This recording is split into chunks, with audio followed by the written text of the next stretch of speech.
Have you ever wondered what really goes on in a psychologist's office?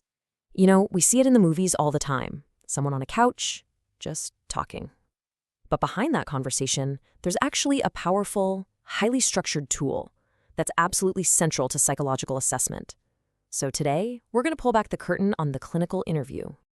Yeah, we are taking a look at one of the most fundamental practices in all of psychology.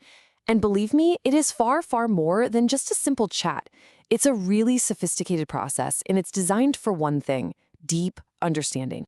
And look, you don't have to take my word for it. This quote from our source material really sets the stage perfectly. It's not just one of the tools psychologists use. Many consider it the single most important one. You see, without the context you get from an interview, most psychological tests are, well, they're pretty much meaningless. So what is it exactly? Well, unlike a casual conversation you might have with a friend, a clinical assessment interview is a totally deliberate and planned process. The whole goal is to gather very specific information. We're talking facts, attitudes, beliefs, to start building a working hypothesis about what's really going on with a person. The key thing to remember here is that every single part of this conversation has a purpose. All right, so here's our roadmap for this explainer.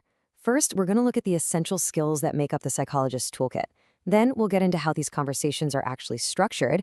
After that, we'll see some different types of interviews in action. And finally, we'll wrap it all up by thinking about the true power of the interview. To do one of these interviews effectively, a psychologist needs a lot more than just a list of questions. They need this finely tuned set of core skills. You can kind of think of it as their professional toolkit for really understanding the human mind. And here they are, the 5 essential tools in that kit. It all starts with developing rapport, which is backed up by effective listening and communication.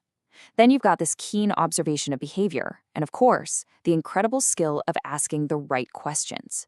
You know, knowing when to ask a closed question like, "Do you feel anxious?" versus a really open-ended one like, "Tell me what that anxiety feels like for you."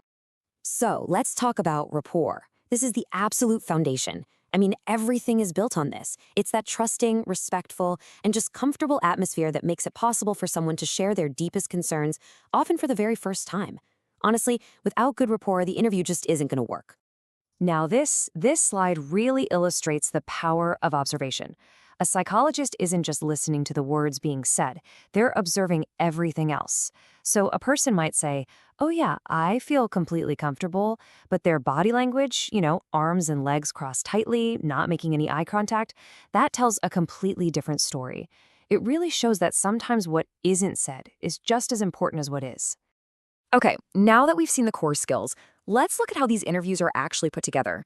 They aren't just random conversations, right? They follow very specific blueprints. So this table breaks down the 3 main formats, and each one has its own trade-offs. On one end, you have the structured interview. It's basically like a script. It's super reliable and fantastic for research, but it can be so rigid that it misses some personal nuance. In the middle, you've got the semi-structured format. This gives the clinician a checklist of topics they have to cover, but they have the freedom to explore them however they see fit. It's a great balance of structure and flexibility. And then on the far end, you have the unstructured interview, which flows just like a natural conversation. It gathers really rich, detailed information, but it's a lot harder to standardize. Which one they choose really just depends on the goal of the assessment. So, how were all these skills and formats actually used in the real world? Well, just like a carpenter has different tools for different jobs, a psychologist uses different kinds of interviews for different clinical situations.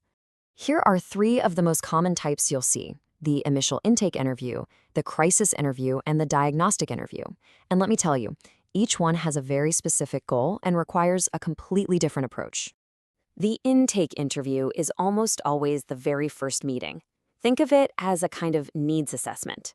The goal here is just to get a broad overview of what's going on with the client, their problems, sure, but also their strengths and why they decided to seek help right now. The crisis interview, on the other hand, is a very different animal. This is for situations where someone is in acute distress. The focus gets incredibly narrow, and it's all about immediate safety. The clinician has to very quickly assess risk and figure out if some kind of urgent intervention is needed. It's incredibly high stakes and takes immense skill. And then you have the diagnostic interview. Its purpose is to get to the bottom of a specific diagnostic question. For example, say a 6-year-old child is having a lot of trouble in school. Is it because of an attention deficit disorder? Or maybe an anxiety disorder? Or could it be a conduct disorder? They can all present with similar symptoms, and this interview is designed to carefully tease them apart to find the right diagnosis and ultimately the right treatment path. So, as we've seen, this whole process is so much more than a simple chat. It's a really dynamic and sophisticated method for understanding the incredible complexities of human experience. You know, when it all comes down to it, the clinical interview is a real testament to professional skill. It combines the art of building a real human connection with the science of systematic inquiry. It is, in its truest sense, a diagnostic tool designed to create deep, meaningful understanding. And that really leaves us with a final thought to chew on. We've seen how a deliberate, skillful conversation can be used to diagnose problems and help people. So it kind of makes you wonder, right? If a conversation can be that powerful in a clinical setting, what does that say about the importance of how we truly listen, with empathy and without judgment, to the people in our own lives every single day?